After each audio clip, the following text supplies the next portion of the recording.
I-share ko lang po sa inyo mga boss amo itong ating motor na Suzuki GSX-S S150 2017 model. Medyo matagal na at mataas na rin ang odometer, 75 na odometer. Kaya natin to ngayon binaklas dahil sa palyado, namamatay at minsan hindi mag-start. Kapag naisagad naman ang silinyador, bigla namang babalik, magkakaroon ng power. Bali yun nga, palyado. Kaya ang ginawa natin binaklas sa code 65 at 41.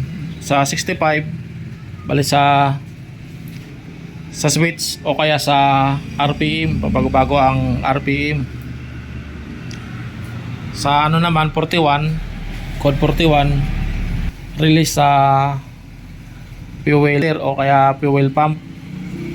Kaya ngayon ang ginawa natin, lahat na lang na socket nilinisan natin. Ayan, bumili tayo ng ito, contact cleaner, panlinis sa mga connection dito sa socket.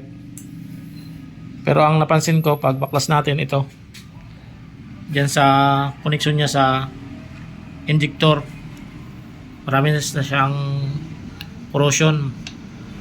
Kailangan na talaga siyang linisan dahil nga na rin sa tagal to. Siguro dito lang yan, kaya naglo-loss connection ang kanyang fuel filter o fuel pump. Sa ano naman, throttle body, bagong linis lang yan.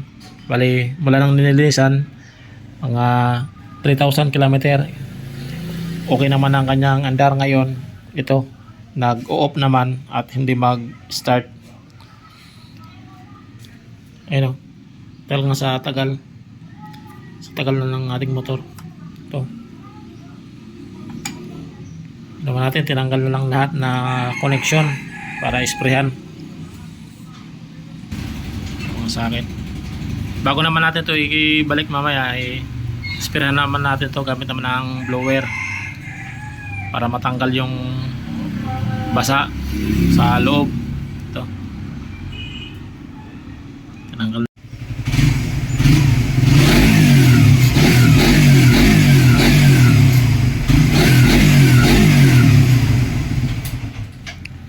Tara mga boss amo, naikabit na natin yung tangke, tapos na natin malinisan yung socket sa wire connection.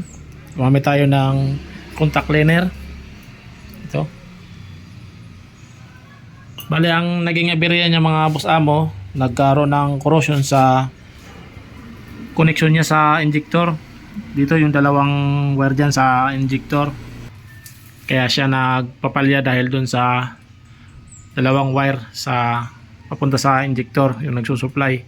At dito mga boss amo sa clutch, ayan, bali grounded na siya. Kahit naka release ka na ng clutch, ay yung connection niya ito nakadikit.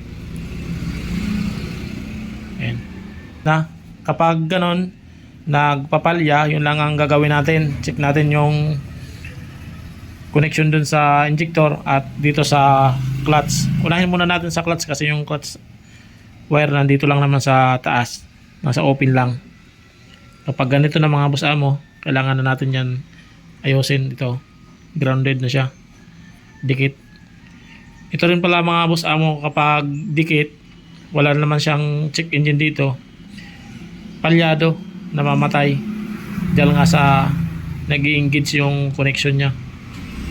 Ayan lang, clutch tsaka yung wire papunta sa injector, clutch switch ito mga boss, clutch switch. Ayan mga boss, maayos na, kakabit na lang natin yung cover.